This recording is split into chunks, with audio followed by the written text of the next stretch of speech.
Power में रहा क्यों है? सिर्फ पता चलवाने कि इसकी जायदादें कितनी हैं, इसने कितना पैसा बनाया, सिर्फ ये देख लें।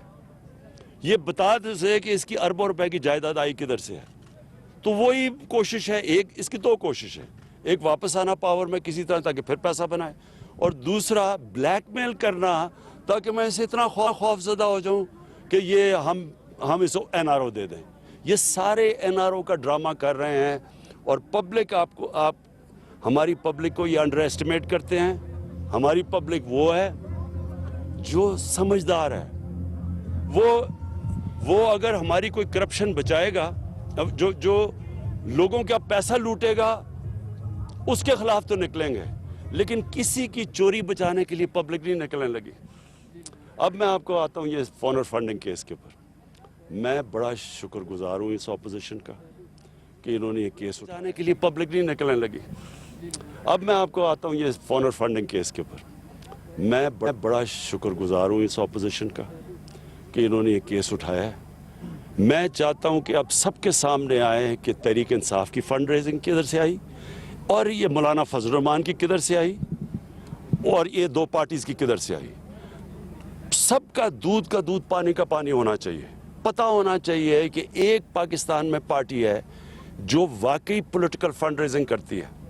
ये जो हमें कहते हैं ना कि जी वो किसी यहूदी का नाम आ गया, पैसे कैसे इकट्ठे करते हैं सारी दुनिया के अंदर पॉलिटिकल पार्टीज़। वो डिनर्स करती हैं, डिनर पे लोग आते हैं, लोग आके टेबल्स खरीदते हैं, उससे पैसे से वो पैसा होता है जो पार्टीज इकट्ठा करती है। सारी दुनिया में ऐसा ही। इन्होंने कैसा पैसा इकट्ठा किया ये बता।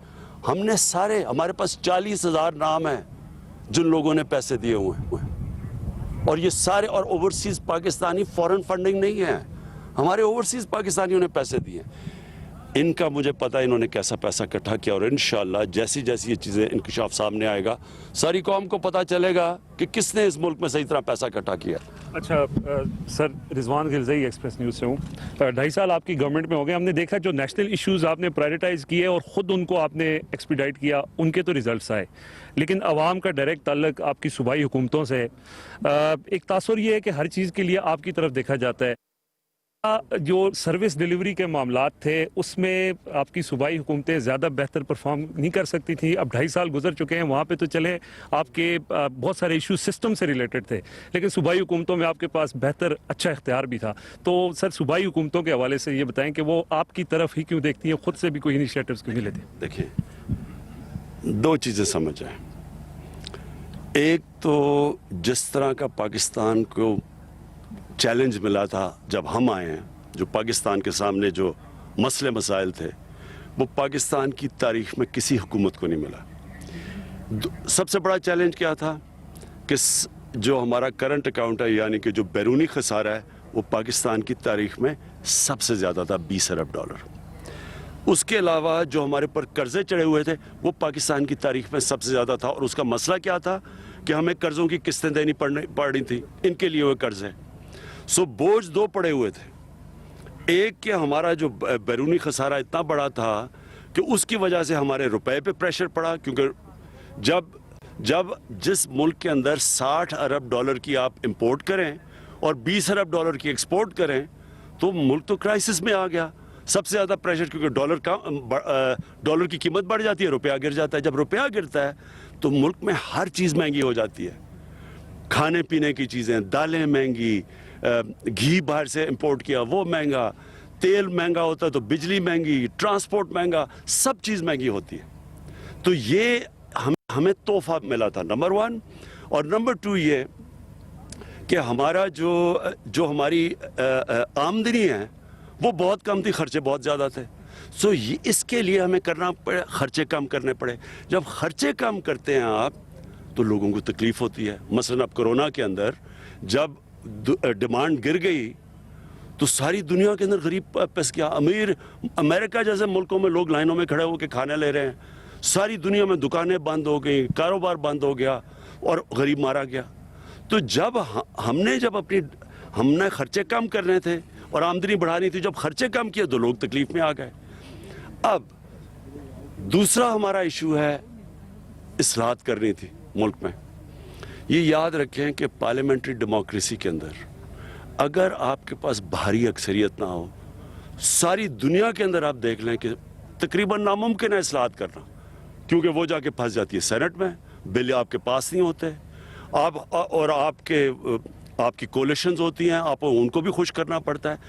اگر آپ نے اصلاحات پارلیمنٹری ڈیموکریسی میں کرنی ہے، تاریخ اٹھا کے دیکھ لیں پارلیمنٹری ڈیموکریسی کی، تو وہ صرف بھاری اکثریت سے ہوتی ہے۔ جب آپ کے پاس اکثریت ہو پھر آپ کر سکتے ہیں۔ تو اس لیے ہمیں دیر بھی لگی، اور اس کے اوپر آ گیا 18th امینڈمنٹ۔ 18th امینڈمنٹ میں کیا ہوا کہ جو سینٹر سے پاور تھی وہ چلے گی صوبوں میں، تو اب صرف سینٹر نہیں فیصلہ کرتا، صوبوں کو بھی ساتھ ملانا پڑتا ہے۔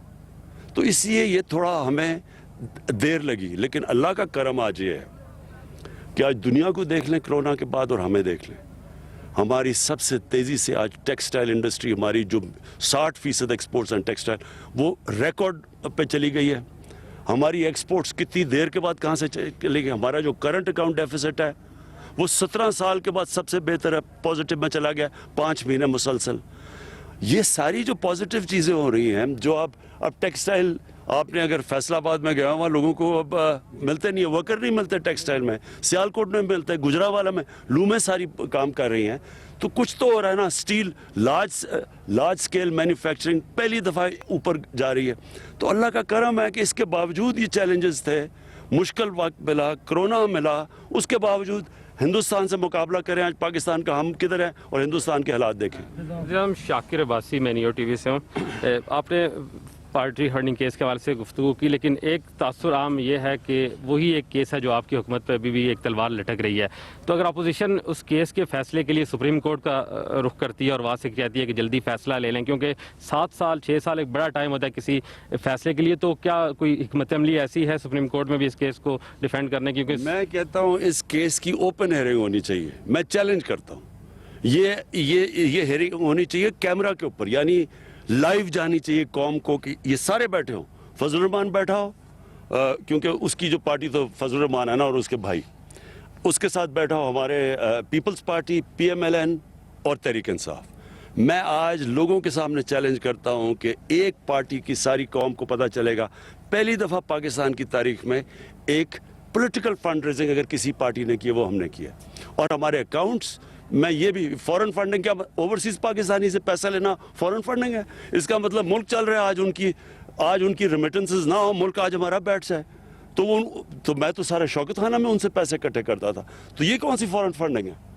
فورن فنڈنگ تو ان کو پتہ ہے کون سی ہے، ان کو پتہ ہے، مجھے بھی پتہ ہے، میں بتا نہیں سکتا کیونکہ ہمارے ان سے تعلقات ہیں ملکوں سے، جو ملک پیسے ان کو دیتے رہے ہیں۔ سر فیضان ہم نے اس سے میرا کویسچن یہ ہے کہ آج ہم جدھر کھڑے ہیں وانا میں، یہ ایک وقت تھا کہ یہاں پہ خون بہتا تھا بہت زیادہ، اور آپ بھی یہاں پہ آئے، آج آپ اس کو کیسے دیکھتے ہیں؟ اس وقت کے وانا کو اور آج کے وانا کو آپ کیسے دیکھ رہے ہیں، اور مزید اس کی ڈیولپمنٹ کے لیے کیا آگے آپ؟ دیکھیں، وانا تو پیچھے رہ گیا تھا نا، یعنی یہاں غربت تقریباً 70% لوگ غربت کی لکیر سے نیچے، ہر طرح پیچھے رہ گیا تھا، کیونکہ قبائلی علاقے کو کوئی پرواہ کرتا ہی نہیں تھا۔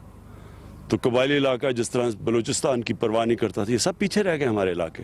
تو اس کے لیے خاص توجہ کی ضرورت ہے، کیونکہ یہاں غربت بہت زیادہ ہے، یہاں بے روزگاری بہت زیادہ ہے۔ تو اس کے اوپر میں اس لیے محمود خان کے ساتھ آیا ہوں، کیونکہ اب تو یہ KP کا حصہ بن چکا ہے، تو اس کے اوپر ہم پورا زور لگائیں گے۔